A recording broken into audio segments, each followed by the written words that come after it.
Hello everyone, welcome back to HP myth educations new YouTube video. आज के इस video में हम साइकोलॉजी के कुछ इम्पॉर्टेंट एमसीक्यू डिस्कस करेंगे और ये जो एमसीक्यूज़ होंगे ये इम्पॉर्टेंट है आपके जेबीटी टीजीटी टैट के लिए और जेबीटी टीजीटी एलटी कमीशन के लिए। तो चलिए शुरू करते हैं।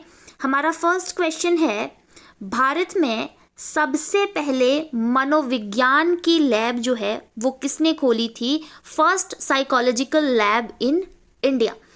तो ऑप्शन नंबर 1 है S Hall, option number B है Sen Gupta, option number C है टिचनर या ऑप्शन नंबर 4 है उपरोक्त में से कोई नहीं। तो यहाँ पे साइकोलॉजिकल लैब की, मनोवैज्ञानिक लैब की बात की गई है और साथ ही साथ में बोला गया है कि भारत में किसने खोली थी। तो ऑप्शन नंबर 2 यहाँ पे राइट हो जाएगा, सेन गुप्ता जी ने।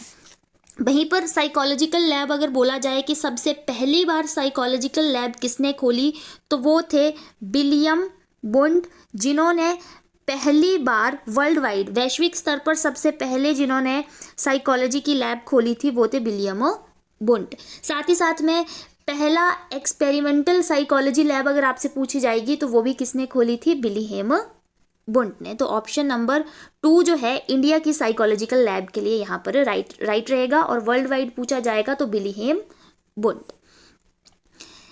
नेक्स्ट क्वेश्चन है, भारत में पहली मनोविज्ञान की प्रयोगशाला कहाँ खोली गई थी? Where was the first psychology laboratory opened in India? Bharat में पहले मनोविज्ञान की शाला जो है वो कहाँ पे खोली गई थी? तो अब यहाँ पे जगह पूछ ली गई है, तो यहाँ पे तो डायरेक्ट ही पता चल जाएगा, सेन गुप्ता एस हॉल कोई जगह का नाम नहीं है। कलकत्ता में सेन गुप्ता के द्वारा पहली साइकोलॉजी की लैब खोली गई थी। साथ ही साथ में डेट भी याद रखना, 1916 ईस्वी में। 1916 में सेन गुप्ता के द्वारा, जो कि भारत के एक साइकोलॉजिस्ट थे, उन्होंने 1916 में कैलकाटा में पहली साइकोलॉजी की लैब खोली थी। तो ऑप्शन नंबर 3 जो है वो यहाँ पे राइट हो जाएगा, कलकत्ता। नेक्स्ट क्वेश्चन है, who was the father of experimental psychology? प्रयोगात्मक मनोविज्ञान के जनक या प्रयोगात्मक मनोविज्ञान के पिता कौन है? तो हमने फर्स्ट क्वेश्चन में भी डिस्कस किया, एक्सपेरिमेंटल साइकोलॉजी की लैब जो है वो पहले किसने खोली थी? विलियम वुंड ने। तो इसी तरह प्रयोगात्मक मनोविज्ञान के पिता भी किसे बोला जाएगा? एक्सपेरिमेंटल साइकोलॉजी के फादर किसे बोला जाएगा? विलियम वुंड को। ऑप्शन नंबर 4 जो है वो यहाँ पे राइट हो जाएगा। जबकि सेन गुप्ता ने भारत में पहली साइकोलॉजी की लैब खोली थी 1916 में कैलकाटा में। ऑप्शन नंबर 4 यहाँ पे राइट हो जाएगा।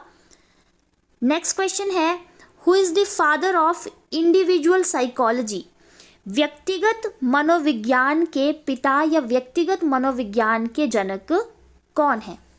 ऑप्शन नंबर 1 है कार्ल जुंग, ऑप्शन 2 है एरिक्सन, ऑप्शन 3 है अल्फ्रेड एडलर या ऑप्शन 4 है उपरोक्त में से कोई नहीं। तो इंडिविजुअल साइकोलॉजी के फादर बोला जाता है अल्फ्रेड एडलर को। ऑप्शन नंबर 3 जो है वो यहाँ पे राइट हो जाएगा, who is the father of individual psychology? Alfred Adler. Next आता है, who is the father of humanism? मानवतावाद के जनक कौन है या मानवतावाद के पिता कौन है? कार्ल रोजर्स हैं, अब्राहम मैस्लो हैं, मिलर हैं या फिर ब्रूनर हैं? तो यहाँ पर जिन्होंने ह्यूमनिज्म की बात की, सबसे पहले मानवतावाद की बात की, वो है कार्ल रोजर। अब देखो, मानवतावाद, ह्यूमनिज्म मतलब यहाँ पे हम साइकोलॉजी के वे में पढ़ रहे हैं। तो ह्यूमनिज्म एक स्कूल ऑफ साइकोलॉजी था, एक स्कूल था जिसमें हम साइकोलॉजी समझ सकें, उसका एक मेथड समझ लो, ये एक स्कूल समझ लो, एक तरीका समझ लो और अच्छे से समझने के लिए कि स्कूल ऑफ साइकोलॉजी क्या है। स्कूल ऑफ साइकोलॉजी है एक तरह के तरीके, एक तरह के मेथड कि किसके थ्रू हम किसी व्यक्ति की साइकोलॉजी को अच्छे से समझ सकते हैं। तो ह्यूमनिज्म भी एक स्कूल ऑफ साइकोलॉजी था जो कि दिया था कार्ल रोजर्स ने। तो ऑप्शन नंबर 1 जो है वो यहाँ पे राइट हो जाएगा। नेक्स्ट क्वेश्चन है, who is the father of spiritual humanism? अब यहाँ पे बात आती है स्पिरिचुअलिटी की। आध्यात्मिक मानवतावाद के पिता कौन है? फिर से वही ऑप्शन है, Carl Rogers, Abraham Maslow, Miller या फिर ब्रूनर। तो यहाँ पे राइट आंसर रहेगा आपको ऑप्शन नंबर 2, अब्राहम मैस्लो को फादर ऑफ स्पिरिचुअल ह्यूमनिज्म यानी कि आध्यात्मिक मानवतावाद के जनक या पिता कहा जाता है। जबकि सिंपल ह्यूमनिज्म की बात की जाएगी तो कार्ल रोजर राइट हो जाएंगे, और स्पिरिचुअल ह्यूमनिज्म की बात की जाएगी तो अब्राहम मैस्लो, ऑप्शन 2 यहाँ पे राइट हो जाएगा।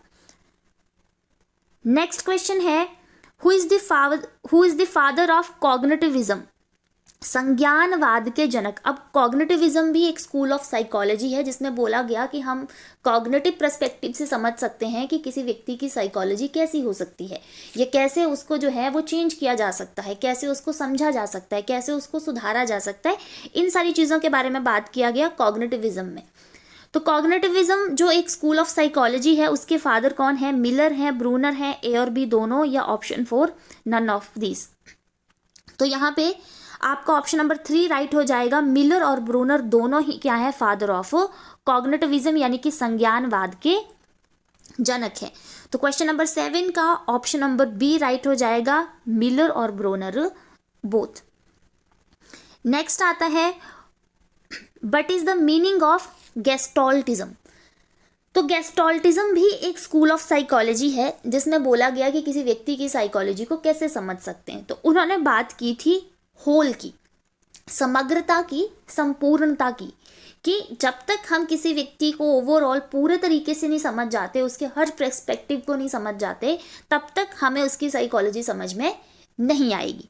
क्लियर। तो गेस्टॉल्टिज्म भी एक स्कूल ऑफ साइकोलॉजी है जिसमें बात की गई understanding of parts, the whole, partial या none of the above.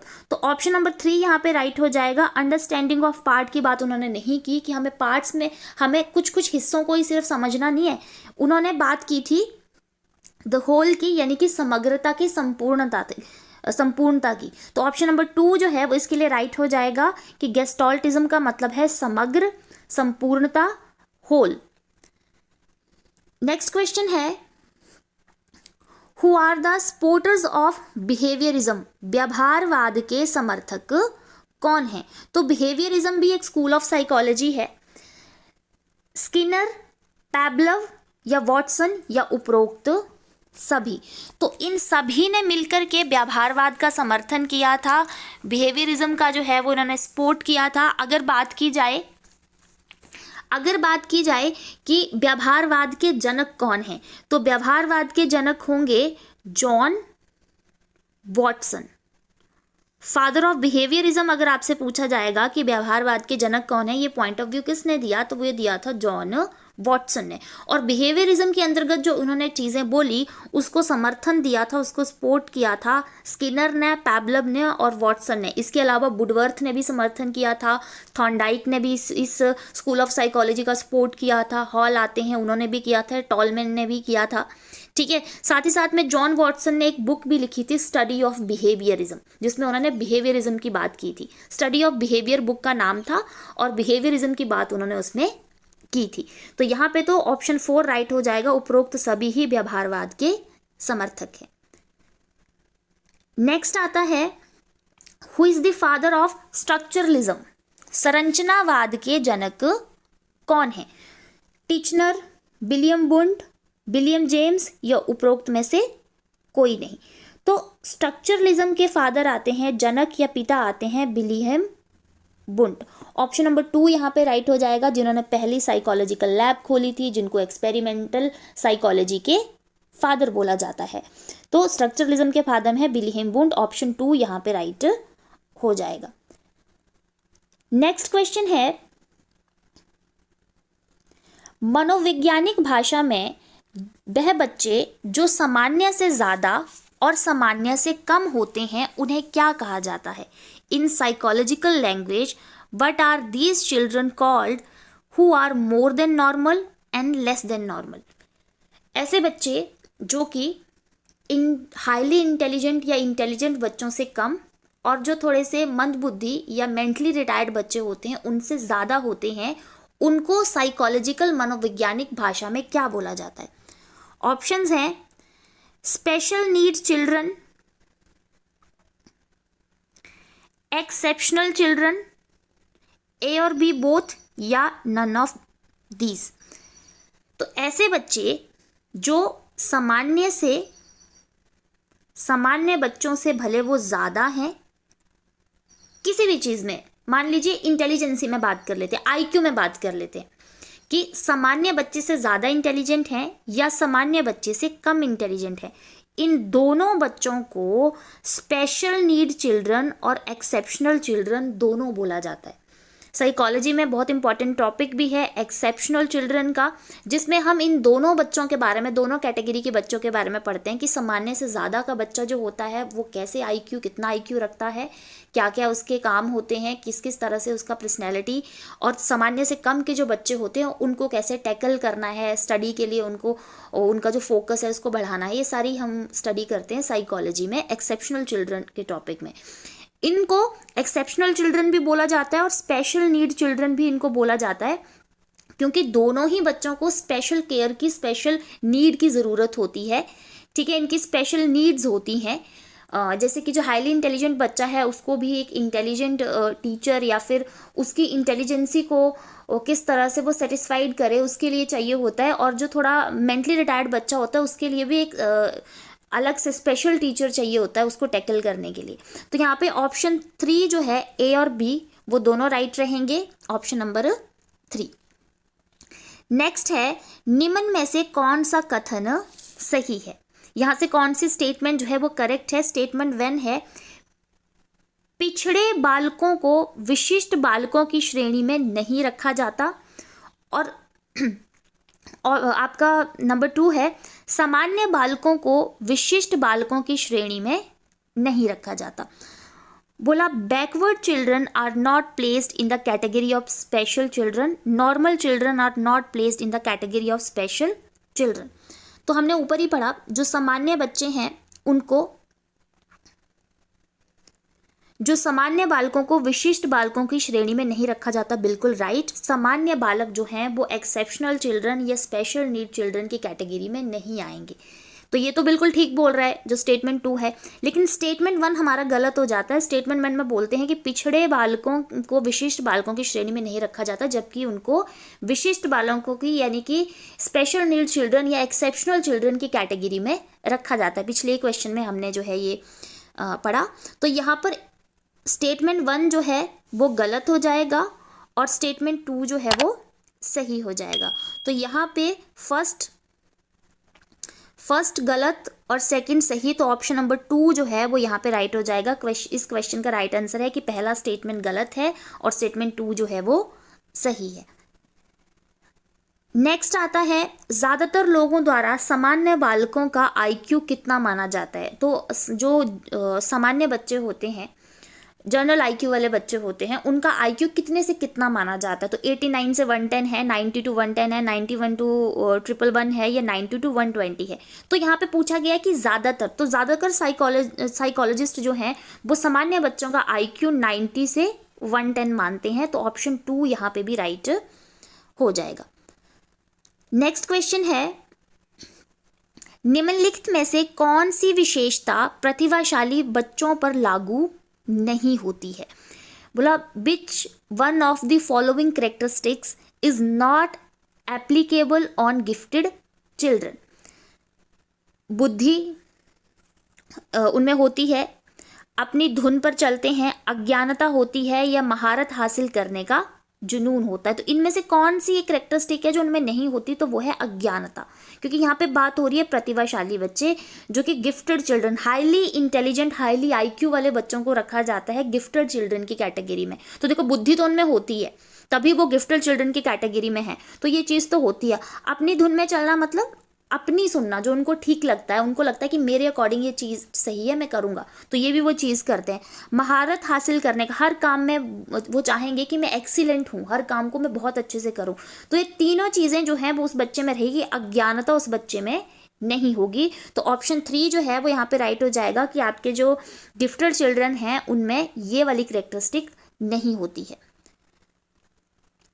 Next आता है, निम्नलिखित में से कौन सा लक्षण प्रतिभाशाली बच्चों का नहीं है?